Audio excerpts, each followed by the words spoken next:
Today is Tuesday, September 27th, 2016, and I'm sure most of you have seen the debate that happened last night. Now, if you have not seen it or if you want a recap from me, I'm going to go ahead and give that to you now.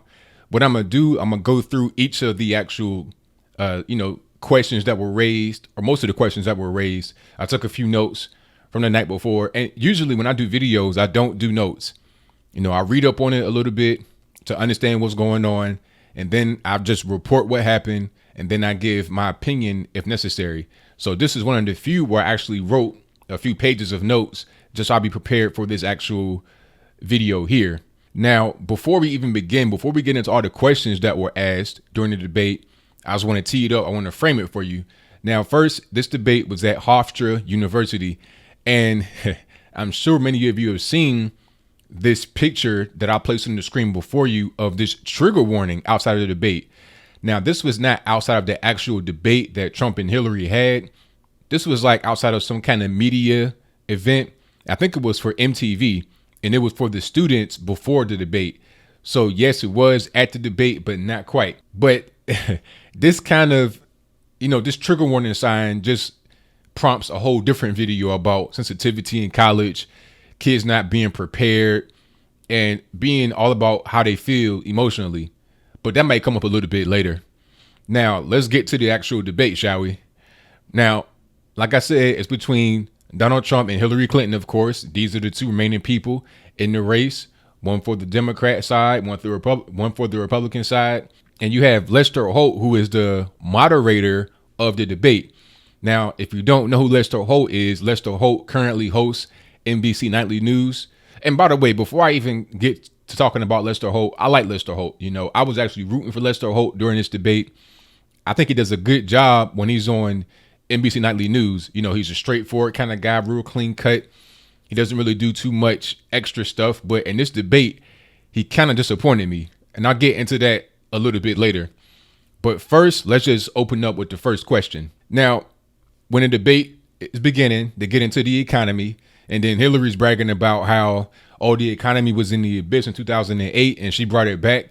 But Donald Trump correctly told her, like, hey, this so-called recovery is the worst almost ever, maybe since the Great Depression. It's a terrible recovery, and then the numbers pan that out. I don't think Trump said it, but look at the food stamp recipients. Look at the welfare recipients. I mean, right now you got like 46.5 million Americans on food stamps. But in 2007, 2008, when the crisis started, it was only about 26 million. So if we've recovered, then how we've not gotten anywhere near to where we were before the crisis started.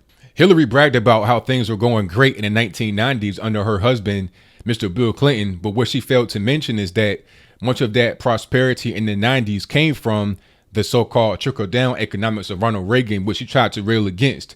She was trying to say that Donald Trump had trumped up, nice little play on words, a trumped up version of trickle-down, saying that trickle-down doesn't work and you just empower the middle class. I guess taxing and spending the rich means to empower the middle class. I'm not really quite sure how that makes a difference or how that works, but that's what she was saying. But she failed to mention, like I say, why the 90s were prosperous. And she also failed to mention that her husband contributed to the subprime mortgage crisis because he was the one that had the rule that said that banks must lend where they operate and who their consumer base is. Now, what that did was just create ghetto loans. A lot of people that could not afford the loans were getting them, and they're getting them at rates, of course, they couldn't pay back. They couldn't pay back the principal, let alone the interest or the crazy rates they put on top to try and protect themselves. So, of course, what ended up happening, a lot of people, defaulted or whatever on their loans. And now you have the '08 crisis happen. The whole housing bubble just burst because of what Mr. Bill Clinton did. Many said that Donald Trump was like very defensive during the debate. And that's true because the thing about it here is you had not only Hillary Clinton he was trying to debate, but also Lester Holt. Like I say, I like Lester Holt, but I think Lester Holt was being he was being unfair towards Donald Trump. He had a lot of questions that he was pointing to Trump, which I'll get to as these questions progress that I'm going through. And it seemed like he was pressing him on the issues more than Hillary Clinton was. And my thing is, if you're a debate moderator, your role shouldn't be like a tough interview question asker, right? Where you're talking to that person directly, then they're asking you tough questions, kind of like Ryan Lochte and Matt Lauer after the whole kerfuffle that happened in Brazil. That's not a debate format. That's an interview format where you're being grilled. But in a debate, the moderator should just control everybody, which Lester Holt did not really do. And the moderator should also ask tough questions and then let the people that are on stage debate amongst themselves as to what the answer is, or as to who has the best answer, or whatever it is. That should be the way that it works. But Lester Holt, unfortunately, did not do that. I'm not quite sure if it's because of a personal bias, which I'll get to a little bit later, or if it was because of a bias from being on NBC. And like Donald Trump rightly said during this actual debate, that the mainstream media is probably the biggest Hillary Clinton campaign member. So going forward into the questions, they bring up the Fed, and Donald Trump had a pair of balls on him. He said, hey, you know, the Fed is doing real political things. And he brought up Janet Yellen. And now if you don't know who Janet Yellen is the actual chair of the Fed, the Federal Reserve. So I've not heard anybody bring up Janet Yellen.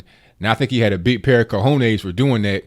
And I think even if some of the facts may not necessarily be 100% accurate, for him to even bring her name up and talk about the Fed specifically is very brave. That's something that you may see like a Ron Paul or a Rand Paul do, but not just your average everyday, running, just not your average everyday politician, because many of them are funded by the Fed. So they can't really speak against the hands that they can't bite the hand that feeds them. So then they get into the whole tax return drama. And Lester Holt basically is asking Donald Trump, why haven't you released the tax returns? The IRS says that you're not prohibited from doing so, even when you were under audit. Trump was basically saying that it is against the advice of his lawyers to release his tax returns during an audit. And he's been audited pretty much every year for the past 15. And that's just kind of how it goes. But he says that you won't really find much in the tax returns because it doesn't really tell you anything. He says he has like an income disclosure on his website. You can go see right now, which tells you where all his money's coming from, how much money he makes. He said he made like $635 million over the past year. So he's being transparent with the kind of money he's making. But he's saying that the tax return, that's something that he can't release right now due to the advice of his lawyers. But he said that he would go against the advice of his lawyers and release the tax returns if Hillary Clinton was to release the 33,000 deleted emails. Right. Now, I thought that was a great moment. You know, some people said that Trump was being too defensive, but I think he had to, like I said earlier, because you're debating essentially two people. You're debating Lester Holt, who's asking you very tough questions and is kind of following up with the questions before Hillary is able to follow up with a rebuttal, which is what a debate is. And you also debating Hillary, who is an intended target from the beginning. And during his actual rebuttal, he's actually bringing up the questions that Lester Holt should ask, because Lester Holt did not ask about Benghazi. He did not ask about emails. He did not ask about her health. And Trump, in his defense against Hillary and Lester, brought those things up because nobody else is doing it. And I thought that was brilliant. And then they bring up the whole thing about Donald Trump and his business dealings, saying that he does not pay people. And Trump basically said, look, if you do a poor job, don't expect to get paid. That's not quite what he said, but I'm paraphrasing. That's pretty much what it is. And I'm in small business. I know how that goes. If you don't do a good job on something, you're probably not going to get paid. It is what it is. Or you may not get paid the money you think you should get paid. And that's kind of how it goes. That's what anybody does. If you go to a restaurant and they cook you bad food, are you going to pay for the food? But I digress. Trump should have pressed on Hillary Clinton talking about not paying people. I mean, look at the Clinton Crime Foundation and what it did to Haiti. They essentially looted Haiti of their earthquake relief fund after the earthquake happened, just like Hillary Clinton's brother, Tony Rodham, who had a fake gold mine or something in Haiti and got paid a bunch of money to not do anything. And there's a lot of little deals like that all over the world, which I'll get to a little bit later as we press forward. So Lester Holt brings up the topic of race relations, which really is just asking both of the candidates, Trump and Hillary, how are you going to stop the race riots around the country? That's all that it is, because that is really all that matters. That's all that People talking about, oh, and then also the so-called unarmed black men getting shot by police, many of whom are armed and dangerous, on drugs and everything else. But I digress. Trump basically said that we need to have rule of law to return to these communities, which is a very simple solution to the problems, because the issues that are happening is the extreme crime. That's really it. All the racial tension is not even really important until it becomes a criminal offense, right? So you got to have law and order, and you got to do stop and frisk. Now, people said that stop and frisk was unconstitutional. I think Lester Holt interrupted Trump several times here, which is the most egregious use of his power as a moderator to interrupt Trump repeatedly, when Hillary should have been the person doing that if we're going to have a debate.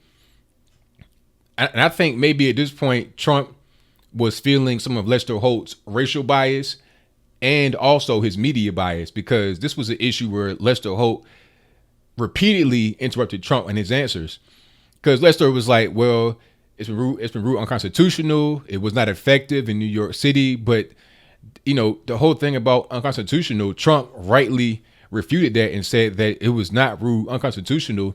It was a anti-law and order judge who said that it was not adherent to the Constitution, but that was not upheld up until Bill de Blasio, who's the mayor right now in New York City.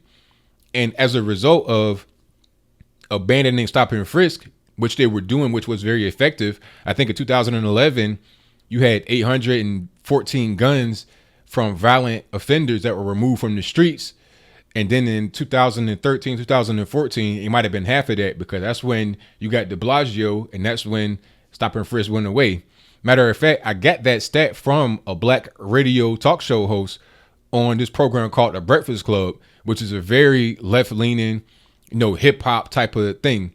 They do a lot of black issue stuff on there. They had Farrakhan on there. They had, people from the black conscious community on there. So to hear somebody like him, a New Yorker, a native New Yorker, and a New York radio talk show host was pretty powerful. His co-host didn't really agree. One of his co-hosts, and I put a picture on the screen before you, DJ Envy, is the lighter skinned guy. And then you got Charlemagne, who's kind of like my complexion. He was not in agreement with DJ Envy, even though he's from South Carolina. So he may not have the firsthand experience with what Envy is talking about more than Envy does. And you also had Angela Yee, who is from New York. She's black and Chinese. She disagreed with Envy as well, but the stats back up DJ Envy, and they also back up Donald Trump, which is why a lot of black folks are going to vote for Donald Trump, because we understand what's going on.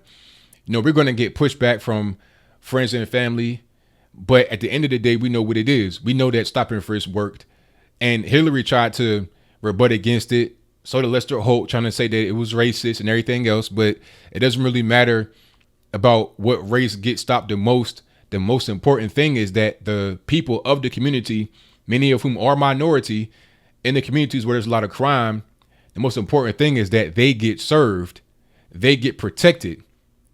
When you reduce stop and frisk, they don't get served and they don't get protected as well as they were before. But I digress. This is a very high point of contention for Lester Holt and for Donald Trump, not so much Hillary, which is strange. Hillary's answer here was more about, having community relations and all kind of stuff like that. But the truth is that those are just political platitudes. And before I continue about this whole race issue, people wanted to criticize Donald Trump, talking about the way he was behaving, like the way he was presenting himself. It was like kind of off the cuff, not really. It's kind of disjointed. And I agree with that assertion. But the thing about it is, this is Trump. This is pretty much how Trump is. Trump is not going to be clean and polished. Hillary was very clean and polished, and a lot of people like that style better. But what she was saying was mostly inaccurate or just straight out lies. Trump told the truth, and Trump still maintained his audience. But I'll get into that a little bit later. About this whole race issue, Hillary Clinton was basically saying that we need more community relations, blah, blah, blah. But none of that is going to work. And if it did work, and if Democrats had an answer for the black community and all the problems we have, then maybe the black community will be doing better under Democrat control than it was before we alleged ourselves 80 to 90% for the Democrat Party in 50 years. All we have as a result is a continuous downslide, especially under Obama. And I'll play some stats right here that show you, that illustrate how far we have fallen under Mr. Barack Obama. I mean, Trump really should have brought these stats up. Trump missed a lot of opportunities to really attack, but I think the purpose of this debate was not to attack Hillary so much, because the people that like Trump are going to like Trump regardless. His objective here was to get those that are kind of in the center and some on the left. So he can't necessarily attack the person on the left if he wants to gain the left. You understand? He has to just present himself the best way he can, and what has got him so far to this point. Not get far away from what he's done to get him to this point, but at the same time, not go too far into that to the point where it further turns off those that he's trying to attract. Oh, one thing here about Trump, people talking about his breathing style. They, I think, crazy Howard Dean, the crazy ass Howard Dean talking about Trump might have been on coke, because I guess he was drinking water a lot during the debate, and he was doing that. That's not sniffling. You may hear me do it from time to time. That's just breathing through your nose. And if the mic is right next to your nose, is right next to your face, the mic can pick it up. It's not sniffing. No, that's sniffing, but that's just breathing through your nose. So I think that is what the mic was picking up. And Donald Trump said that after the debate. He was like, well, just the mic. It just picks up breathing, but I wasn't sniffling or anything like that. Now, Lester Holt brings up the whole birther issue, and he was pretty hard on Trump here. He was saying, and I quote, "For 5 years, you perpetuated a false claim that the nation's first black president was not a natural born citizen." But here's the thing. What does Obama's race have to do with anything when you're talking about a debate question being asked? Hillary can bring up Obama's race if she wants to, because that would be part of her thing that she does. But why would Lester Holt ask that question? He doesn't have to include the race part in the question. He can just say, he can ask him about the birther issue. And again, this is more of Lester Holt being unfair to Donald Trump, because he's asking Trump about these questions, the birther issue, his taxes and other things. But he did not ask Hillary about Benghazi emails, etc. Very one-sided and unfair. But Trump rightly said that, hey, it wasn't even me that started it. Look at Hillary Clinton. Look at Sidney Blumenthal, who we correctly name dropped here. Look at these people in Hillary Clinton's campaign that tried to go to Kenya to find Obama's birth certificate and figure out what was really going on with him, right? They started the whole birther movement. Trump just took it and went to the moon with it. That's all that it was. Hillary trying to just say that it was all Trump, and that was how he based his whole political, aspirations on. But really, it was her that started it. People don't want to talk about that, but that's what happened. It's very simple. Now, the issue of Vladimir Putin is brought up, and they're basically trying to say, when I say they, I mean Lester and Hillary, because what's the difference between them at this point? I can't tell. But they're basically trying to say that Trump likes Vladimir Putin and they're besties and everything else. And they're trying to say that Russia hacked the U.S. and that he's cool with that. But my question here is this. If Putin's such a bad guy, then why did Hillary Clinton and the Clinton Crime Foundation give Mr. Putin access to 20% of the United States uranium supply? Right? I don't understand.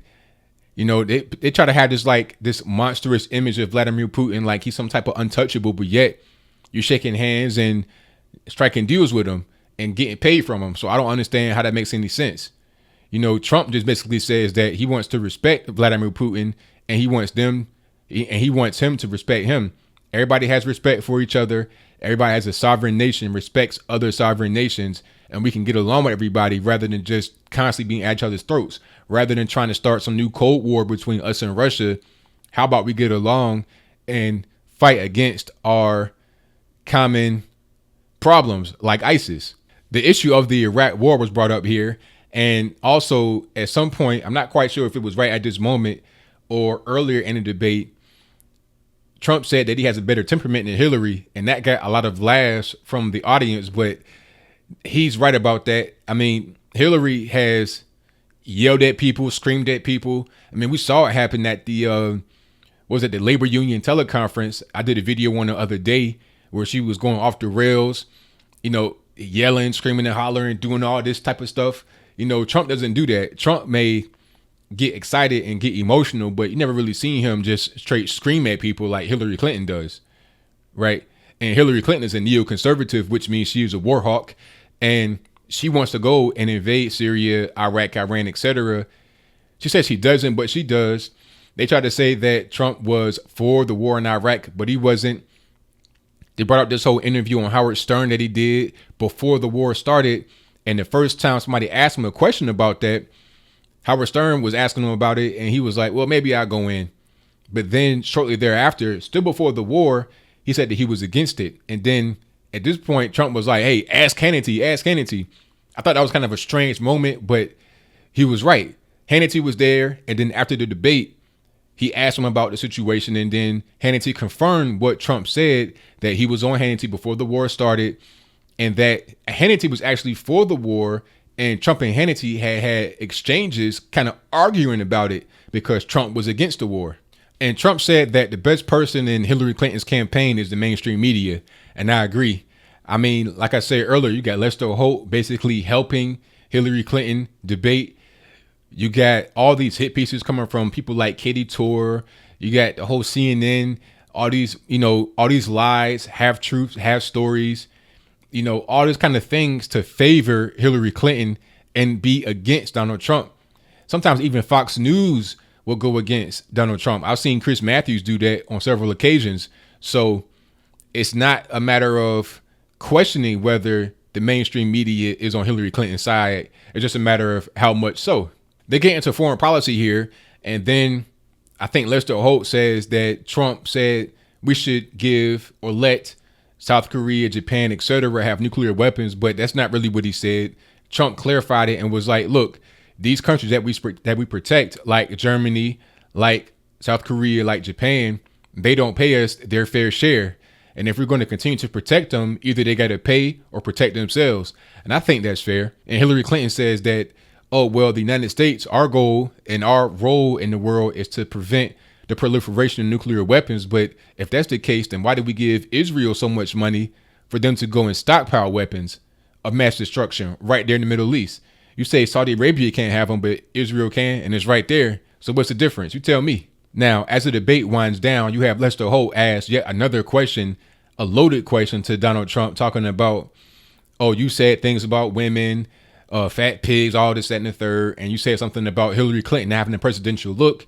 Now, Donald Trump rightly turned this loaded question around and said that she doesn't have the stamina to be the president. This is a grueling job. You can't be out here and getting prepared for weeks and weeks for the debate when I'm out here in the campaign trail, going to inner cities, going to different places, talking to the people, and you're tucked away in a lab somewhere, having the technicians work on your BIOS and getting all your circuitry in order just to go out here and talk for 90 minutes. You can't be doing that when you're trying to be the president, because you got to be everywhere all the time. It's a grueling job and you got to have the stamina for it. So he did great to take that question and answer the proper question that needed to be asked that Lester Holt did not do, because Lester Holt should have asked Hillary Clinton about her ability to have stamina, to what about her health. He didn't ask about her health at all. And I think Trump addressed it but didn't attack her, which was great for the left, because they want to see Trump talk about that but not go too far into his bravado. The right didn't like it, because what we like is to see Trump attack her. So we didn't like that, but it doesn't even really matter, because like I said before, he's not trying to get our vote per se, because he already has it. He's trying to get people that are not in the camp yet. He's trying to get more passengers into the Trump train. My final thoughts, like I just said, this debate wasn't about the right. It wasn't about trying to please us. It wasn't really about trying to entertain us. I mean, I was entertained. I enjoyed the debate. I enjoyed seeing Donald Trump take down not only Hillary Clinton, but also Lester Holt. But the debate was not really about that. It was just trying to gain people on the left and people in the center that are undecided. People that may not like his bravado that much, but they want to see a different side to Trump. What they may have seen this debate was him not attack Hillary so much as they expected him to do, and they may appreciate that, right? And what they see from Hillary is somebody who is very well polished and comes off professional, but they see a lot of the lies. They know about the emails. They know about the Benghazi situation. They know about her health situation, which is really funky and weird. They know about that. So they're not going to be fooled by her talking points. They want to see if she's going to do anything to gain them. And she didn't do that. She's been doing the same thing that she's been doing for the entire campaign process with no difference. She didn't reveal anything new. She didn't do anything new. She did not stand out. She didn't gain anybody, but I think Trump may have not pleased someone on the right, but he did not lose anybody on the right. And he may have gained a few people on the left. So that's pretty much all I got to say for it. I think it was a pretty good debate. Overall, it could have been better, but it was pretty good for what it was. I think the debate next week, Tuesday, October the 4th, between Tim Givegate Kane, formerly of Virginia, our former governor, and Mike Pence will be a good debate because we really don't know who they are. We're going to see, what their temperament is like. We've already seen, Tim Kaine clap like a seal or whatever at the Hillary Clinton rally when she was having the big time coughing fit. And many people don't know about Tim Kaine beyond that. They don't know about the whole Givegate scandal. They don't know about that. And hopefully Mike Pence brings that up during the debate. And hopefully whoever the moderator is will also bring it up. Hopefully they won't be in Tim Kaine's corner, helping him debate like Lester Holt did here. So what do you think? Do you think it was a good debate? Did you enjoy it? Did you hate it? How do you feel about Hillary Clinton's performance juxtaposed against Trump's performance and vice versa, and also independently? Do you think that they did anything new, anything different? Did the needle get moved for you at all, one way or the other? If you're on the right, who do you think won? Do you think that it was Trump, or do you think it was Hillary? If you think Hillary won and you're on the right, will you vote for Hillary, or are you still going to be for Trump? If you think Trump won, then explain why. If you're on the left, who won? Do you think Hillary won, or do you think Trump won? If you're a left person and you want to vote for Hillary still, explain why. If you are a left person that wants to vote for Trump and you have changed to Trump since the debate, then explain why. Whatever your comments are, let me know in the comments below. And that's all I got to say for this video. If you like what you heard, please comment, rate, share, and subscribe. Peace.